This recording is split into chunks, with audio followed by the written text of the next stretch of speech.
So hello everyone, welcome to my channel.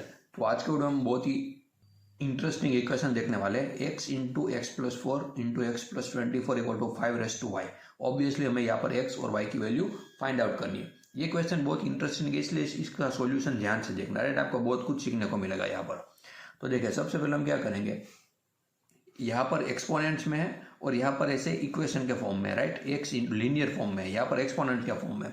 तो हम easy equation को इजी बनाने के लिए क्या करेंगे, एज्यूम करेंगे कि हम अगर x इक्वल टू ले 5a, x plus 4 equal to 5b and x plus 24 equal to 5c। और मैंने यहाँ पर बेस में 5 क्यों लिया, क्योंकि यहाँ पर इक्वल में 5y है, ठीक है। बेस में यहाँ पर भी 5 है, अगर यहाँ पर भी हम 5 लेंगे तो इसका आंसर हम इजीली फाइंड आउट कर सकते हैं, राइट। इसलिए मैंने यहाँ पर बेस में 5 लिया है। अब देखिए, इन सब वैल्यू को इस इक्वेशन में पुट करो तो क्या होगा, 5a into 5b into 5c equal to 5y। अब बेस में नंबर से में तो ऑब्वियसली पावर का एडिशन होगा, तो 5a plus b plus c equal to 5y। तो यहाँ से हमें कौन सी इक्वेशन मिली, a plus b plus c equal to y, right. हमें ये इक्वेशन मिली यहाँ पर। अब देखिए, अब मैं अगर यहाँ पर अगर इस इक्वेशन को नाम दूँ इक्वेशन 1, 2 एंड 3। अब हम अगर इक्वेशन 2 माइनस 1 करें, ध्यान से देखना क्या होगा, 2 माइनस 1, राइट। तो 5b माइनस 5a सबसे पहले लिखेंगे हम, और यहाँ पर x प्लस 4 माइनस एक्स तो आएगा सिर्फ 4, राइट। समझ में आया।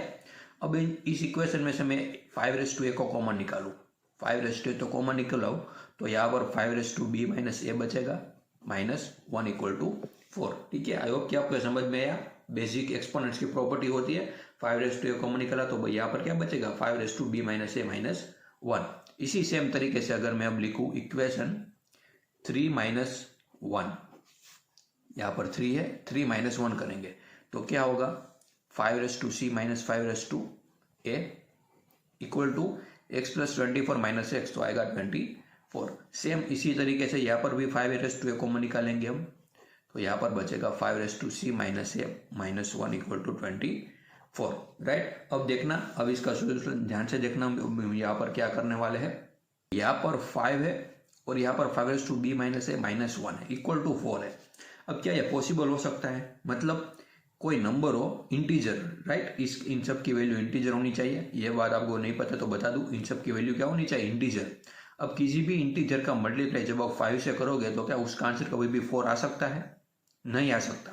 सेम इसी तरीके से यहाँ पर कोई नंबर है, उसका मल्टीप्लाई आप 5 से करोगे तो क्या 24 आ सकता है, नहीं आ सकता, राइट। इंटीजर वैल्यू में कभी भी पॉसिबल नहीं हो सकता। एक ही केस में पॉसिबल हो सकता है, अगर इस पूरे टर्म की वैल्यू 1 हो, राइट। अगर इसकी वैल्यू 1 होगी तो हम मल्टीप्लीकेशन 4 आ सकता है, 24 और कोई भी नंबर आ सकता है, ठीक है। ये एक ही सॉल्यूशन पॉसिबल है जिस केस में 4 और 24 मल्टीप्लाई में आ सकते हैं। तो 5a इक्वल टू अगर 1 है, इसका मतलब a इक्वल टू 0 है, राइट। जब a इक्वल टू 0 होगा तो 5 इक्वल टू 1 होगा। ये एक ही केस पॉसिबल हो सकते हैं जिसमें दोनों इक्वेशन सेटिस्फाई हो सकती है। अदरवाइज एक ही अगर कोई और वैल्यू लोगे आप 1 माइनस 1 कुछ भी, तो ये वैल्यू सेटिस्फाई नहीं कर सकती इक्वेशन, राइट। तो यहाँ पर a इक्वल टू 0 है। अब a इक्वल टू 0 पुट करते ही इक्वेशन बहुत ईजी हो चुकी है।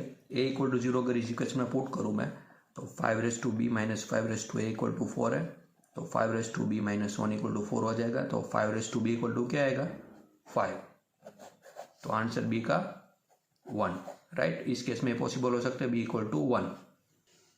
तो b इक्वल टू 1 मिल चुका है। इसी a⁻0 अब इस इक्वेशन में पुट करके देखते हैं, तो 5c minus 1 equal to 24, 5c equal to 25 equal to 5 का स्क्वायर, मतलब c की वैल्यू क्या मिली, 2।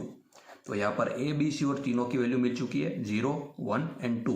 तो a plus B plus c equal to क्या लिया है हमने, यहाँ पर y है, तो पुट कर दो तीनों की value, 0 plus 1 plus 2 equal to y।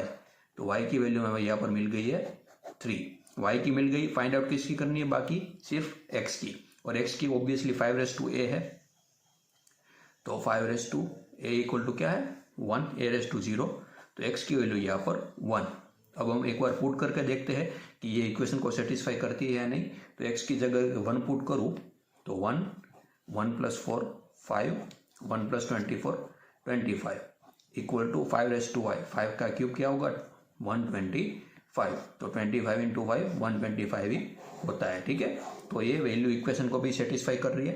तो बहुत इजी क्वेश्चन था, सिर्फ आपको ये यहाँ पर एज्यूम करना था, इसकी वजह से ये क्वेश्चन बहुत इजी बन चुका था। अगर आपको इसमें कोई क्वेरी या फिर कोई डाउट है तो मुझे कमेंट कर सकते हो। अगर आपको वीडियो पसंद आए तो वीडियो को लाइक कर सकते हो, चैनल को भी सब्सक्राइब कर सकते हो। And thank you so much for watching this video.